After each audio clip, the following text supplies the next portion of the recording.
Good morning, everyone, and welcome to the channel. I'm Elle, and in this podcast, I sit and drink coffee, process my thoughts while I get ready for my day. So, today, I'd like to talk to you about anxiety among high achievers. I have always been type A even before I learned the term, and I'm glad that I did learn about neuroticism because prior to that knowledge, all I've known was competition. I competed for attention, I competed against my peers, I competed against my siblings. If there was some way I thought I could be better than others, it's always what I strive for. Strove. Did you know that I learned today that the proper past tense of strive is strove, not strived? So, you know, learn a little bit every day. It's embarrassing to admit, and worse, talking about being type A, it's embarrassing to admit, and worse, it sounds very arrogant, but it's actually mostly sad.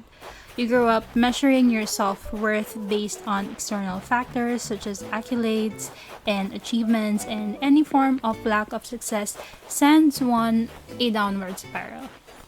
It's very crippling if you ask me. So, yes, that was me for the longest time, and if I'm being honest, that is still who I am. But I suppose with a better understanding and a bigger compassion towards myself. For us high achiever types, the biggest enemy is always ourselves. We find it so hard to forgive ourselves for any type of failure, whether real or imagined. But the irony is that we're too quick to forgive it in others. It's draining because our plates are always full, and for some inexplicable reason, having no responsibility, even for a short time, is a bigger burden than working nonstop.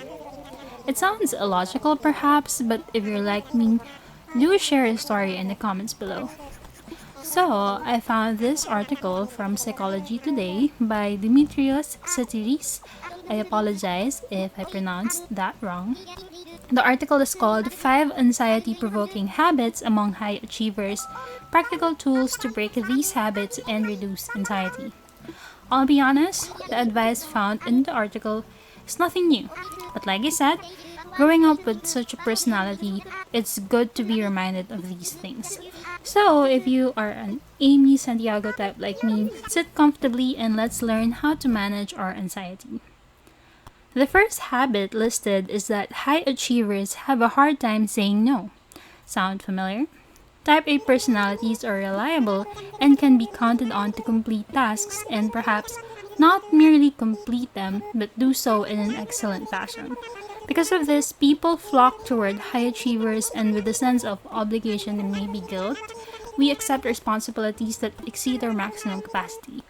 There's nothing wrong with helping out, obviously, but being spread too thin leads to being overwhelmed, and this is where the crash comes in. There's a guilt that comes from not meeting expectations you've set for yourself. You thought you were reliable, but apparently you're not. And that's where it comes from.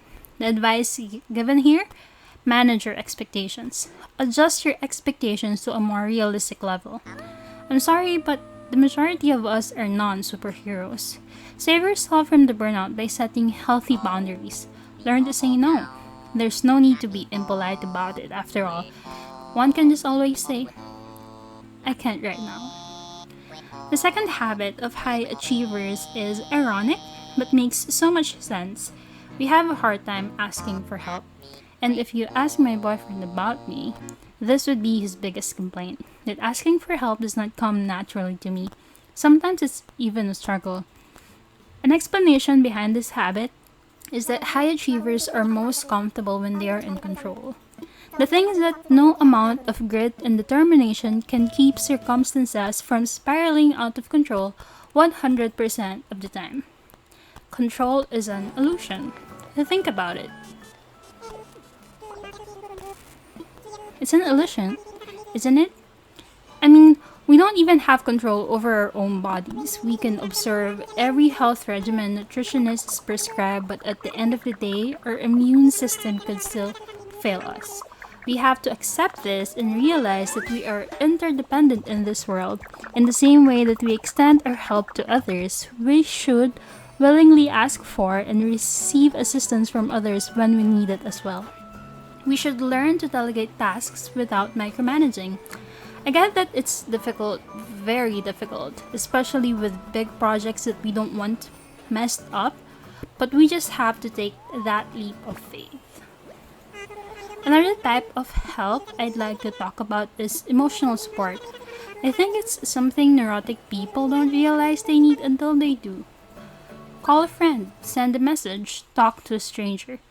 Don't get cooped up in your own thoughts nor let it consume you. You are not alone, so don't allow yourself to be convinced that you are. The third habit listed in this article, which in my opinion is very destructive, is comparing successes. It's good to have a mentor, right?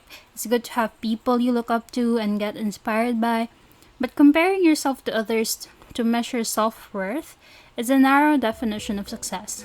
One has to drill into their skull that someone else's accomplishments, it has no bearing on you. Focus on your personal journey without giving yourself such a hard time.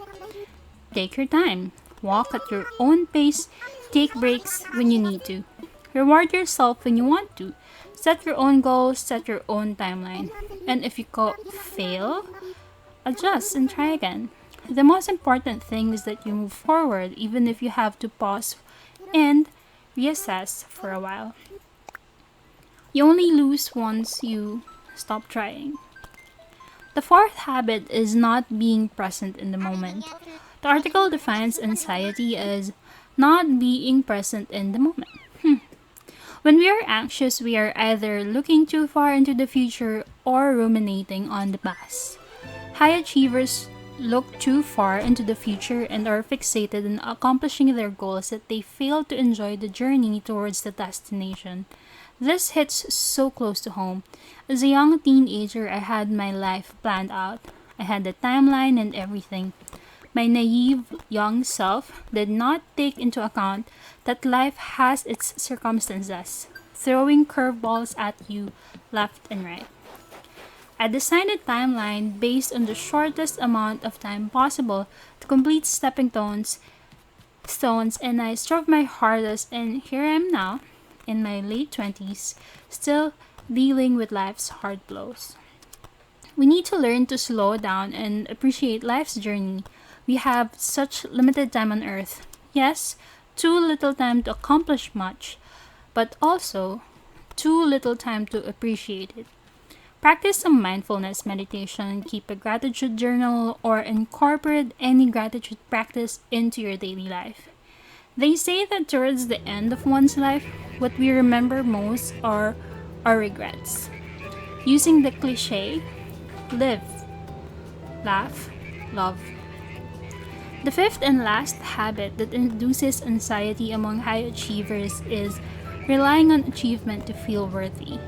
How we measure our self-worth is completely up to us. There's no one to point fingers at. We make the choices that we make. We choose to love ourselves the way we want to. We appreciate or deny the good things in life based on our perspective. Again, it's all up to us. So thank you so much for hanging out with me today. I appreciate you so much for being here. If you'd like to take a look at the article mentioned in this episode, I will put the link in the description box below. And on a side note, I can hear myself sounding very different when reading a script. So, yeah, something to think about just for me. And if you would like to support the channel, please hit like and subscribe. If you'd like to buy me a cup of coffee, I also have a link in the description box below. And for my Animal Crossing friends, today's giveaway link is posted in the description box as well. Again, thank you so much for being here. Please stay safe out there. Catch you in the next episode. Bye!